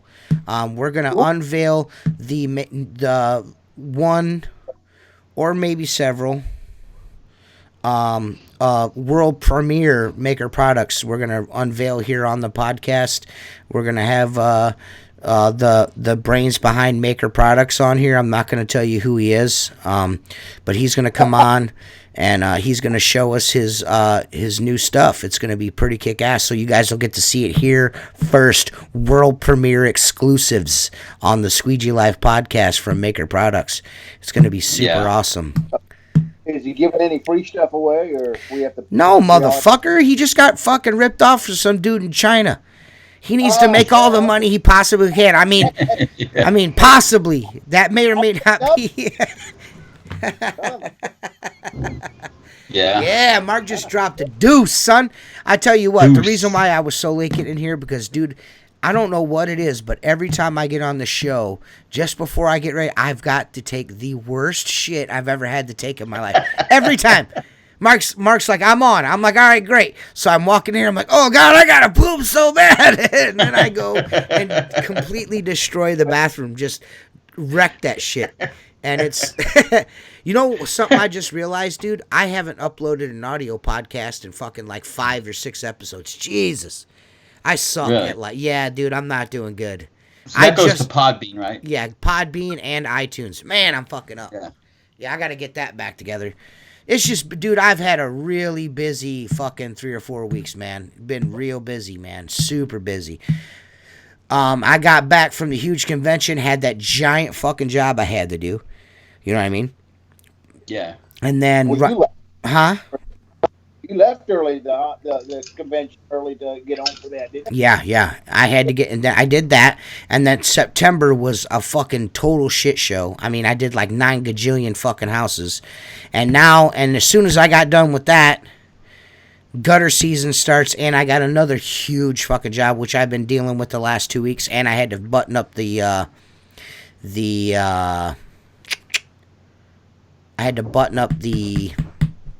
caulk. I had to caulk doors. I had patio doors, 2nd and 3rd floor patio balcony doors I had to finish up. So that's been an ordeal. And, you know, for those of you that don't know, Jennifer and I own 419 Designs now. We own the t-shirt equipment that brought you the Squeegee Life t-shirts. We now own that. So that's been an ongoing event lately around the house. So Jennifer is working feverishly to figure out how to do this, you know, in an efficient manner, because, you know, she's learning. She's actually, last time I seen her, she was trying to get the window cleaning history shirt down, which is not, it's like one of the hardest designs I've ever done. If you ever seen the back of that shirt, there's a lot of shit going on that back of that shirt. Yeah, see. Well, she's doing... Yeah, that is a badass. She's got a dig. She's doing great. Yeah, she's doing stickers now. Yeah, she's got. There's Squeegee Life stickers. If anybody's looking to buy a Squeegee Life sticker, man, send me a message. What is it like? I think like $3 shipped. It gets you a Squeegee Life sticker. We're going, you know, what the t-shirts will what she's gonna start. We're gonna probably do a window cleaning. I'm not sure what she's going to call it. She may keep the 419 Designs. I don't know. We'll see what is going to happen with that. That's Jennifer's decision. Alls I am is the money man. And that's Jennifer's rodeo. That's Jennifer's thing. I really wanted Jennifer to have something of her own. You know what I mean? That's awesome. Did you guys get a website with that too? Or are you going to open your own? There's just a Facebook page, but we haven't even delved into that yet. Again, she wants to get the process of making the shirts down before she goes into selling stuff, because she doesn't want, you know, to deal with any extra bullshit. Yep, and Jason, we did find it. That design, my shirt? Yes, we found your shirt in there, so we can do that.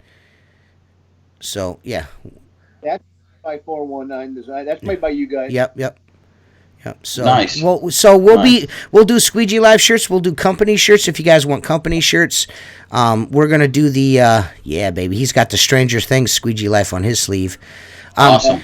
We're gonna the Squeegee the work she's working on. We just got the vinyl in for the Stranger Things Squeegee Life shirts. We're gonna do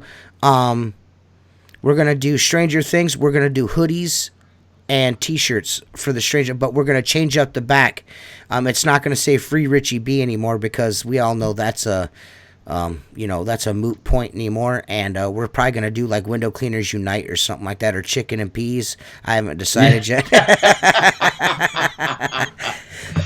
So, you know, yeah, and I'm working on a new design. Yeah, shirts and stickers, man. So, just be patient. And we're gonna have some cool ass fucking gear moving forward.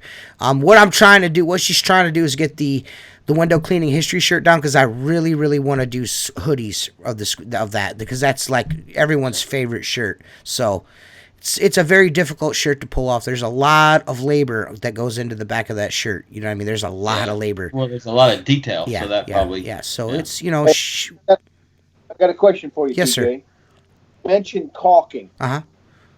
When you do anything other than caulking like that, see out here in the state of Washington, you have to do something like that. You have to have like a handyman's license Mm-hmm. or some kind of construction business. Mm-hmm.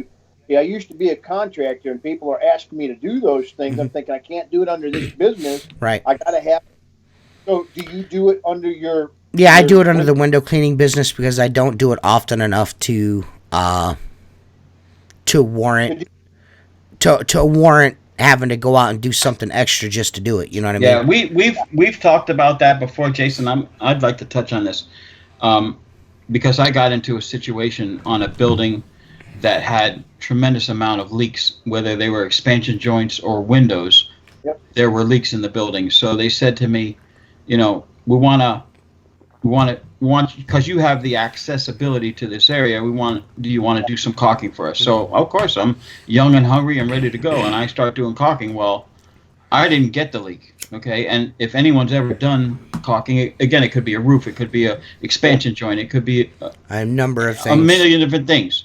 Yeah. And they replaced oak baseboards and wallpaper, only to find that it leaked and ruined the oak baseboards and wallpaper. And they came back to me, and I said, listen, I told you up front that you got to cover your bases. I'm not a licensed waterproofer. Yeah. If I see definitively where the leak is, I can fix it. I said, but I'm not trained nor insured to do that kind of work. So when you get your invoice, it's just going to say additional services, Yep. because I can't afford for it to come back to me, especially like TJ, you do it on an office building and mold starts to grow. Someone's going to. It's actually residential. Okay, yeah. You got to be careful the way. You're right, Jason. You're supposed to be a licensed waterproofer to do it, but you can do minor. You got to protect yourself and put all of the information up front. Yeah. And you do that. I used to be a licensed and bonded contractor, so I know the where you get leaks in any building. There's two areas where you get leaks: is either the windows or the doors. Yeah. Crappy caulking, Right. or flash shit properly. I use that Yeah. new. I use that new OSI that doesn't freeze, and that shit you could use in minus negative temperatures. That shit is gangster, dude. That shit's badass, dude. Yeah, that's a really nice caulk, man. It's fucking expensive as fuck, though, dude. Yeah, but you just pass that on to the Yeah, to the, of course. Well, they asked for it. They asked for. We want to do the best caulk we can, because a lot of it was reskinning. It wasn't pull out. A lot of that I couldn't pull out because it was still gummy, and there's joints in there this fucking wide that I was caulking. You know what I mean? So, they put points in there for a reason, for movement. Yeah. You have to caulk that Right, shit right. because they. Yeah. Well, it's a brick facade on a timber frame, so there's got to be some movement there on an aluminum window. So what we did is we brushed everything down real good with a brush, and then we take a rag with mineral spirits and wipe all the caulk joints down to tack it up, and then we go over it, and it adheres perfectly. It looks beautiful. That's an old caulker's trick, if you guys are wanting to know. If you had your contracting license, or you don't do enough to. I don't do enough. I think that's the second caulk job I've done in 10 years. So, Yeah. I've got plenty of homeowners that want me to build their decks and everything. Yeah. Contracting back. Right. I'm not doing it on business. Right. Because there's just no way. So I'm looking at doing that because I can take it when I have a downtime or maybe a weekend and take their deck apart, because I can take a deck apart quicker than most guys can take it and build it. Right. Right. Do it for a living. So right. It's just one of those things. But I was wondering. I used to. I mean, I did a lot of. ran my own, handyman business on the side for a while. You gotta. It's a lot to keep up with. There's insurance and licensing, and it's a lot to keep up with. And if you don't do it frequently enough to pay for it, those extra expenses, it's hard to keep up with that. You know what I mean? But it just so happens that the customer that I did the caulking for, I clean their gutters once a year. I clean their windows twice a year. I do all their pressure washing. So it was just like, hey man, do you do caulking? I'm like, yes, I can. What do you want done? Oh, we just want the windows and doors recaulked. And I'm like, yeah, sure. I shot him a price. I beat out. I only beat out one other guy.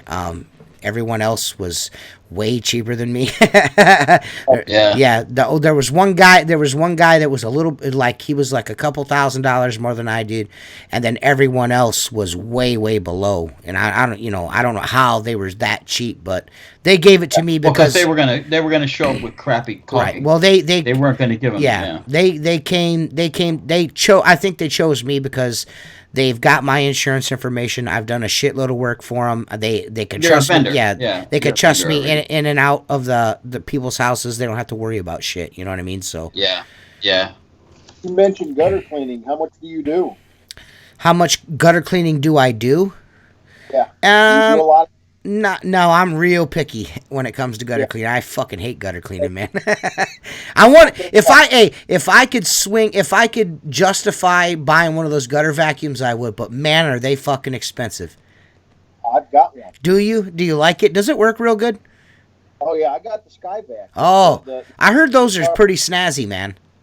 I got and I made a short little video because I did gutters today. I've been doing nothing but gutters, but the thing about the Skyback is you have to have a generator because it's 240. Oh, okay.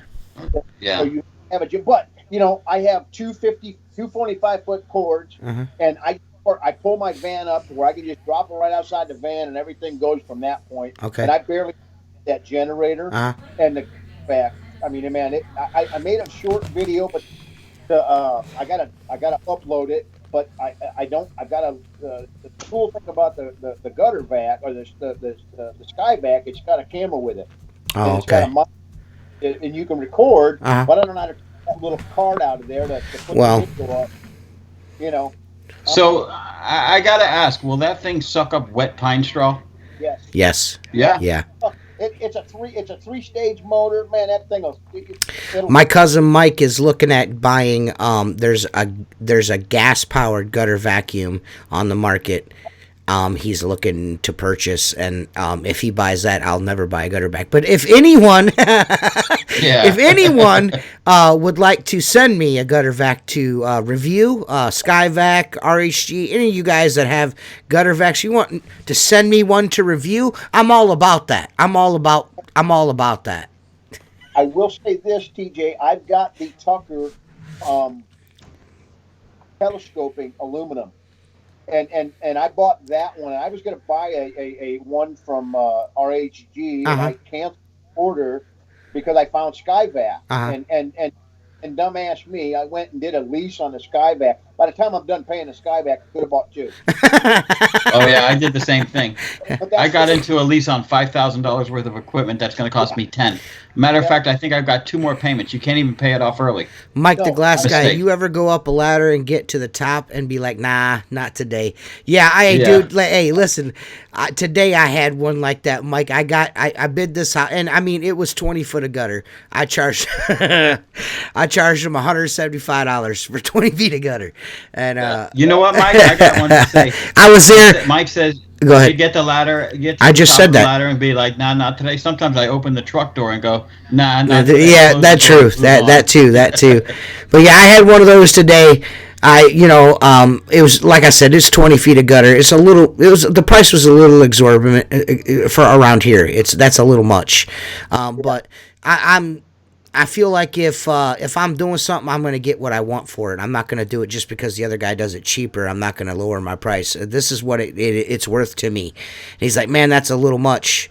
And I was like, okay. And then I go, he's like, well, I'm going to go with Eagles because, you know, I want somebody new to clean my gutters. I'm like, all right. So I get there, I clean the gutters. This guy's got, on one side of the gutter, there's a tree. And it had a fucking root as big around as my pinky running 16 foot in this gutter. You know what I mean? Oh, yeah. And I yanked that out. I take a picture, show it to him. He goes, man, I have this guy come and clean my gutters once a year. I was like, there's no way this dude cleaned your gutters last year. He's like, why? I was like, I showed him that picture. I was like, that tree has been growing for a very long time. Yeah. He's like, well, every time he's there, I don't see it. I was like, that's because this dude, listen, man, this dude was fucking knocking the tree down. He was, he just pushing it down. Trimming it. Yeah, dude. Yeah, dude, it was, dude, it's some really shady, shisty shit, you know what I mean? And he's like, I took pictures of before and after pictures for him and sent them to him. And he lived like 5 minutes away, and he pulled up. He's like, I feel comfortable giving you this money. He goes, because I know it's done right. Everything flushed, everything ran. They looked brand new on the inside. He was really happy. So, you know, you get what you paid for. Actually, I took a page out of the Luke the Window Cleaner book, and I just set base prices. 2-story minimum $250. I don't give a fuck. I don't care if there's one gutter on it. If it's 2 stories, it's $250. Single stories, $150. I don't care. If they're really bad, I'm tacking on a little extra. If there's a bunch of shit in the gutters, I'm tacking on extra. And I tell them that. If they're like, well, I got a single story ranch, $150. You haven't come and look at it. That's my base price. My start off price before I get the ladder off the truck is $150. So. Well, I don't need the ladder off the truck. Right. That Skyvac is phenomenal. Well, good for you, Jason. Here we go, the richest man in window cleaning, fucking bragging. Hold on. People that fucking employees. Well, guys, unless... Did you get all the attachments with that? Yeah. They have some strange attachments for that Skyvac, I've heard.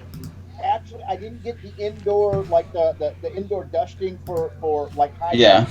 I'm getting that because I've got a lot of high places like the restaurants. They have to have those ducts cleaned off. Mm-hmm. Yeah. They make attachments to do that.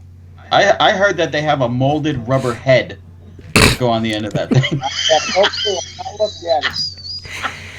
Remember, guys, if you want to support the podcast, go to www.patreon.com/Squeegee Life and have some exclusive member benefits, man, which are going to get way, way better now that I can cut decals and make T-shirts here out of my own house. So it's going to pay to be a member of the Squeegee Life team. So just imagine the creativity when you can cut TJ loose to do what he wants to do rather than through a third party. Yeah, so it's going to be awesome. I don't know when we'll be back. It might be a week. We might not see us until not this Sunday, but the following Sunday. It might be a little while, so it'll probably be a week to 10 days before you guys see us again. And Mark's like, well, I might be able to get a signal out in the mountains. Listen, you're not going on a romantic vacation with your wife and getting on a fucking podcast with me so she can hate my fucking guts. I'm good, bro. You and that fucking podcast. So there's that TJ again. Yeah, we'll have plenty of time together here in a couple of weeks. So, well, I don't know. Maybe apparently he's going to be cleaning glass on Thanksgiving week like a fucking idiot. But whatever. No. I'll get with you. We'll straighten that shit out. All right. Well, Jason, thank you for coming on the show. You're the fucking man. $50,000. Yeah. You know I love Always you. good to see you, Jason. Yep. You're the best. Jason is a really sweetheart of a guy, man. Jason has been a voice of reason in the background for me. He's helped me out when I needed help, and I was down and out. Jason helped me out. Jason is an awesome, awesome fucking guy. And and he actually has the ability to make this look like an old Japanese movie because I see his mouth moving, and then 4 seconds later, it sounds. That's pretty good talent, buddy. So would thank you, Jason, for coming on. And thanks for being you, man. We really appreciate it. And we will see you guys soon. Peace, everybody. Probably Sunday. Probably Peace. Sunday. Guys. Yeah.